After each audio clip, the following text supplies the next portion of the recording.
So here's the hand. First things first, as always, we want to make sure that we understand what laterality we are, meaning right or left. So one of the easiest ways to do that is to first figure out the thumb. So here's the thumb. Hopefully you can recognize that it's shorter than the rest of them.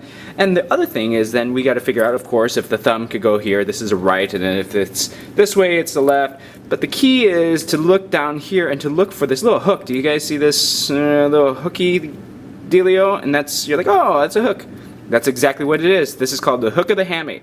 The hook of the hamate is always on the palmar side of the carpals, and so by saying palmar side, we know that it's anterior, right? Anatomical position is anterior, so I know that now this is my left hand. So everything that we are going to preface this is going to be left blank, left bone, whatever like that. So let's start with the carpal bones here, and as we take a look at the carpal bones, we notice that we can see an arrangement that they are arranged in 2 rows of 4. If I were to look at this, we have a proximal end. The proximal end does not touch these metacarpals, so these are metacarpals here. If it touches a metacarpal, you are on the distal row. If you are not, you are on the proximal row. So distal, proximal. Do you see that this is distal, proximal, distal, distal, and this guy proximal, of course, because it's not touching a metacarpal. That's the qualifier. And if you understand that, then you just get these names down and you just memorize them in order so that you can identify bone correctly. All right, let's start here on the thumb side. This is one that is, we're going to start on the proximal row and go from thumb to pinky, all the way across. So let's start with this guy, this one that's not touching the metacarpal. So of course you look here, here's the metacarpal, this is this bone. That's not the bone we're going to start with, it's going to be this guy right here. This is the scaphoid.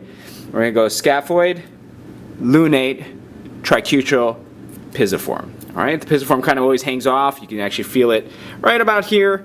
So scaphoid, lunate, tricutril, pisiform. All right, so that's those first 4 bones. Scaphoid, lunate, tricutril, pisiform. And you can see that the pisiform just kind of hangs off before. The next row is what we call the trapezium, trapezoid, capitate, hamate. All right, trapezium, trapezoid, capitate, hamate. And you always, again, start with the thumb. Trapezium, trapezoid, capitate, and hamate. Hamate always has that hook, so you can always remember if you rest here, you're like, oh, I got the hook. Hook of the hamate, double H. All right, so again, let's do this all in a row. Scaphoid, lunate, tricutril, and then pisiform is that little guy that hangs off. Trapezium, trapezoid, capitate, hamate. You could do it on the other side too, as long as you can see which one touches the metacarpals. So if I start with this one, nope, not distal, that's a distal row, this one. Scaphoid, lunate, tricutril, pisiform. Trapezium, trapezoid, capitate, hamate. All right. So some people use acronyms to help you with this. The only one that I remember, because all the other ones have faded away in light of this, one that sticks in my brain that I cannot get rid of, and that is some lovers try positions that they can't handle. Gives you the first letter of all these bones. Admittingly, it's a little dirty, but you know what? It gets the job done. Problem is this, that often people will remember this. Oh, there's the lover bone. There's no lover bone. All right, to qualify that. It's the lunate. Okay, so memorize scaphoid, lunate, tricutril, pisiform, trapezium, trapezoid, capitate, hamate. If I do it on this side, same thing. This one's going to touch the metacarpal, so this is not the row. It's scaphoid, lunate, tricutril, pisiform, trapezium, trapezoid, capitate, hamate. All right. After that, the rest of the hand is very simple. What we have is just the metacarpals, and we just name them. Metacarpal 1, 2, 3, 4, and 5. Always start with the thumb with being number 1. That is fairly simple, and then we just have base, shaft, and head. That's very simple. That's with the rest of these bones here. And then when you get into the fingers, 56 bones. 56 bones are all named. A quarter of all the bones of our body are just in our fingers and our toes. And so we need a criteria. And the way that we do this is we use 6 words. All right, 6 words. You know you got it right if you got 6 words here. All right. So first is left and right. We already established that this is left. So it's left. So that's 1 word. And then it's proximal, middle, or distal. Proximal, middle, or distal, proximal, and distal. There's no middle in the thumb. So proximal, middle, and distal. So if I were to say these, proximal, middle, and distal. So left, proximal, and then the name is phalange or phalanx. Either one, both of them are called the same. That's the name of the bone. So when you say, what kind of bone is any of these? Phalanx or phalanges.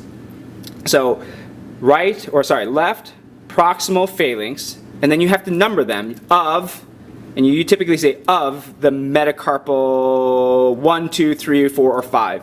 And the reason why you say of metacarpal 4 or 5, because of course the metacarpals are named, and then it tells you if you're in the hand or foot. And that gives you the qualifier to be able to do 56 bones. So if I tag this one, this would be the left distal phalanx of metacarpal 4. You miss one of these words, you have two choices between two words. Like if I just said, oh, that's a proximal phalanx 5.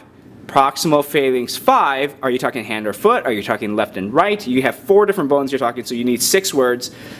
Right or left, proximal, middle, distal, phalanx or phalange of metacarpal or metatarsal if you're talking about the foot, and then of the number 1, 2, 3, 4, 5. All right, there you go.